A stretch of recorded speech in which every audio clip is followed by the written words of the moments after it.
Hello, this is chapter 3 to Hoot by Carl Hyacin. Officer Delink shielded his eyes against the noon glare. Took you long enough, said Curley, the construction foreman.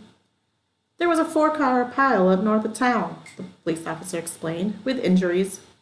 Curley huffed. Whatever. Anyways, you can see what they done. Again, the trespassers had methodically removed every survey marker and filled in the stake holes.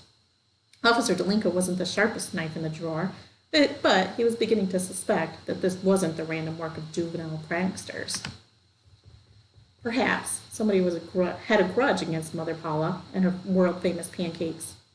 This time you got an actual vandalism to report, Curley said pointedly. This time they messed up some private property. He led Officer Delink to the southwest corner of the site where a flatbed truck was parked. All 4 tires were flat.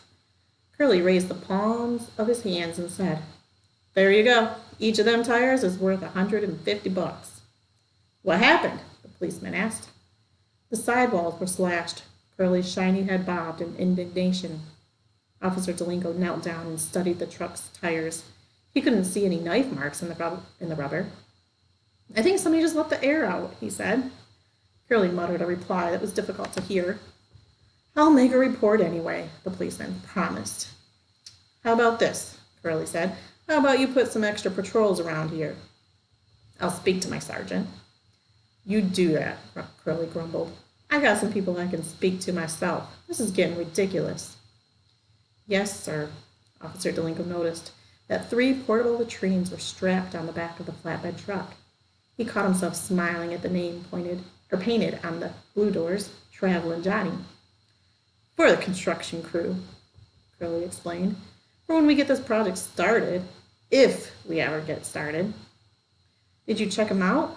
Asked the policeman. Curley frowned. The Johns? What for? You never know. Nobody in their right mind's going to fool around with a toilet, the foreman snorted. Can I have a look? Officer Delink asked. Be my guest. The policeman climbed up on the bed of the truck. From the outside, the portable latrines appeared untouched. The cargo straps were cinched tight, and the doors to all 3 units were closed. Officer Delink opened one and peeked his head inside. The stall smelled heavily of disinfectant. Well, Curley called up to him. A-okay, said the policeman. Truth is, there ain't much to wreck on a porta potty. I suppose not. Officer Delink was about to shut the door when he heard a muffled noise. Was it a splash? The policeman stared uneasily at the blackness beneath the plastic seat. 10 seconds passed, and he heard it again. Definitely a splash. What are you doing up there? Curley demanded. Listening, replied Officer Delink. Listening to what? Officer Delink unclipped the flashlight from his belt. Edging forward, he aimed the light down the toilet hole. Curley heard a cry and watched in surprise as the policeman burst from the doorway of the latrine, leaping off the flatbed like an Olympic hurdler. What now? The foreman wondered unhappily. Officer Delink picked himself off the ground and smoothed the front of his uniform. He retrieved his flashlight and tested it to make sure the bulb wasn't broken. Curley handed him his hat, which had come to rest near an owl burrow. So, let's hear it, the foreman said. The policeman nodded grimly. Alligators, he declared. You're kidding me. I wish I was, said Officer Delink. They put alligators in your potty, sir. Real live alligators. More than one? Yes, sir. Curley was flabbergasted. Are they big gators? Officer Delink shrugged, nodding toward the Travelin' Johnnies. I imagine all of them look big, he said, when they're swimming under your butt. Miss Hennepin had noticed Roy's mother, so he had to repeat the story, Miss Hennepin had notified Roy's mother, so he had to repeat the story when he got home from school and once more when his father returned from work. Why was this young man choking you? You didn't do something to provoke him, did you? Asked Mr. Eberhard. Roy says he picks on everybody, Mrs. Eberhard said, but even so, fighting is never the right thing. It wasn't a fight, Roy insisted. I only punched him to make him let go. Then I got off the bus and ran. That's when you were struck by the golf ball? His father asked, wincing at the thought. He ran a long, long way, his mother said. Roy sighed. I was scared. He didn't like lying to his parents, but he was too worn out to explain the real reason that he had to run so far. Mr. Eberhard examined the bruise over his son's ear. You took a nasty shot here. Maybe Mr. or Dr. Schulman ought to have a look. No, Dad. I'm okay. The paramedics had checked him out on the golf course, and the school nurse at Trace Middle had spent 45 minutes observing him for signs of possible concussion. He seems to be fine, agreed Roy's mother. The other young man, however, has a broken nose. Oh, Mr. Eberhard's eyebrows arched. To Roy's surprise, his father didn't seem angry, and while he wasn't exactly beaming at Roy, there was unmistakable affection, and possibly even pride in his gaze. Roy thought it was a good opportunity to renew his plea for leniency. Dad, you're strangling me. What else could I do? What would you have done? He pulled down his collar to display the bluish finger marks on his neck. Mr. Eberhard's expression darkened. Liz, did you see this? He asked Roy's mother, who nodded fretfully. Does the school know what that thug did to our son? The vice principal does, Roy piped up. I showed her. What did she do? Suspended me from the bus for 2 weeks, plus I have to write an apology. What happened to the other boy? Wasn't he disciplined too? I don't know, Dad. Because this is assault, Mr. Eberhard said. You can't choke another person. It's against the law.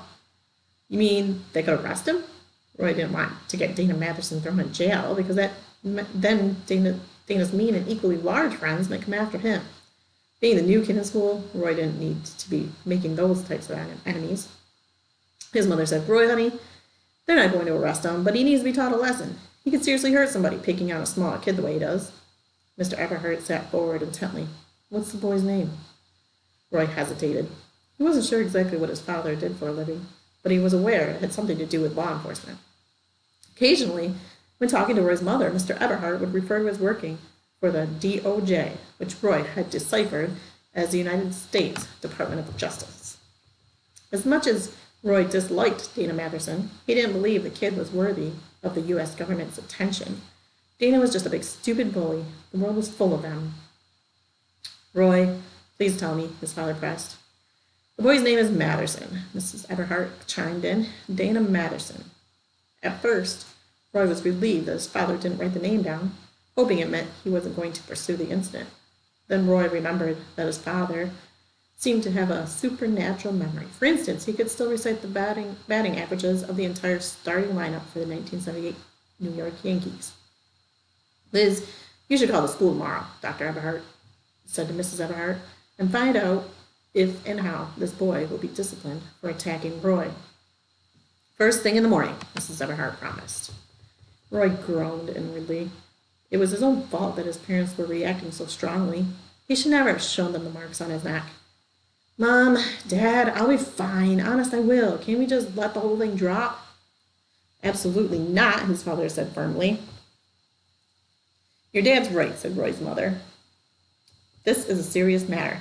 Now come to the kitchen and let's put some ice on your bump. Afterwards, you can work on that apology letter.